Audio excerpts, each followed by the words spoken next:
राजस्थान के रेगिस्तान के बीच बसा सूरजगढ़ राज्य अपनी भव्यता और समृद्धि के लिए दूर दूर तक प्रसिद्ध था। इसके विशाल किले, स्वर्ण जड़ित महल और वीर योद्धाओं की गाथाएं लोक कथाओं में अमर थीं। परंतु इस वैभव के पीछे एक रहस्य छिपा था। राजमहल के सिंहासन पर बैठने वाला हर शासक अकाल मृत्यु को प्राप्त होता था। यह सिंहासन, जो शुद्ध सोने और रत्नों से जड़ा हुआ था, अपनी चमक दमक से हर किसी को मोहित कर लेता था। लेकिन इसके पीछे एक भयानक शाप छिपा था। कहते हैं, जो भी राजा इस सिंहासन पर बैठता, उसका अंत अत्यंत क्रूरता से होता। सदियों से यह शाप चला आ रहा था, लेकिन कोई नहीं जानता था कि इसका रहस्य क्या है। इस सिंहासन पर बैठने वाले सभी राजा या तो युद्ध में मारे गए या फिर रहस्यमयी परिस्थितियों में उनकी मृत्यु हुई। लेकिन क्या यह सचमुच एक शाप था या इसके पीछे कोई और रहस्य छिपा था? सूरजगढ़ के पहले राजा महाराज विक्रम सिंह ने इस सिंहासन को बनवाया था।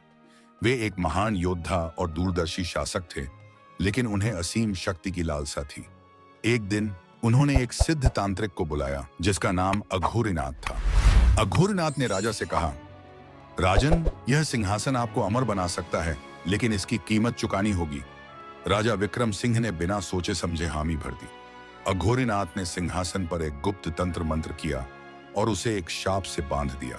यह शाप था, जो भी इस सिंहासन पर बैठेगा वह असीम शक्ति पाएगा, लेकिन उसकी मृत्यु अवश्य होगी। महाराज विक्रम सिंह को इस शाप की सच्चाई का तब एहसास हुआ जब वे अगले ही युद्ध में बुरी तरह घायल हो गए और कुछ ही दिनों में उनकी मृत्यु हो गई। इसके बाद आने वाले सभी राजा इसी रहस्यमयी शाप का शिकार होते गए। पीढ़ी दर पीढ़ी सूरजगढ़ के सभी शासकों की मृत्यु असामान्य परिस्थितियों में हुई। कुछ को उनके ही सगे संबंधियों ने धोखा दिया, कुछ को युद्ध में मारा गया, तो कुछ की रहस्यमयी तरीके से हत्या हो गई।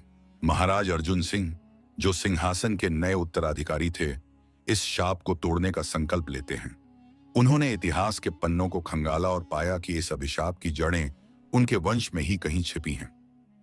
एक रात जब महल में सभी सो रहे थे, अर्जुन सिंह चुपके से महल के गुप्त तहखाने में गए।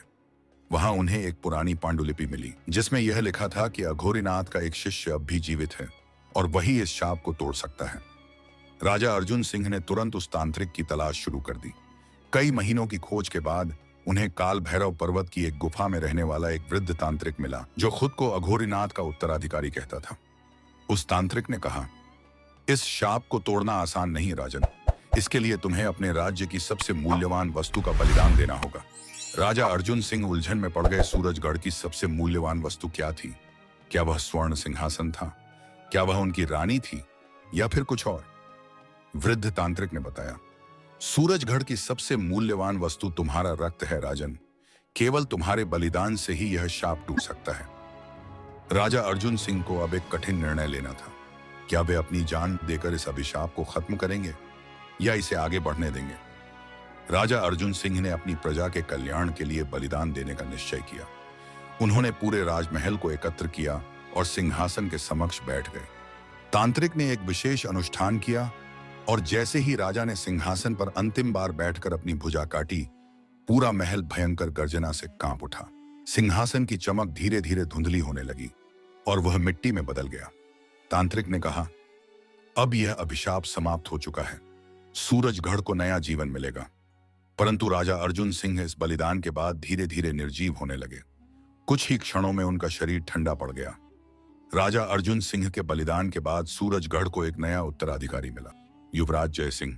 उन्होंने सिंहासन को दोबारा बनवाने का निश्चय किया, लेकिन इस बार बिना किसी तंत्र मंत्र या अभिशाप के।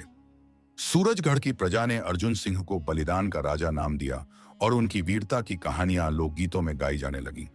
सूरजगढ़ का शापित सिंहासन अब इतिहास का हिस्सा बन चुका था, लेकिन उसकी कहानी आज भी महलों की दीवारों में गूंजती है।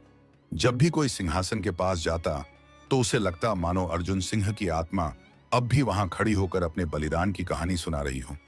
क्या सच में शाप समाप्त हो गया था या यह सिर्फ एक नई शुरुआत थी? दोस्तों, अपनी राय कमेंट में देना ना भूलें और अगर आपको हमारे द्वारा सुनाई गई कहानियां अच्छी लगती हैं तो वीडियो को लाइक और शेयर जरूर करें और ऐसी ही इंटरेस्टिंग कहानियां समय से पाते रहने के लिए चैनल को सब्सक्राइब करना ना भूलें।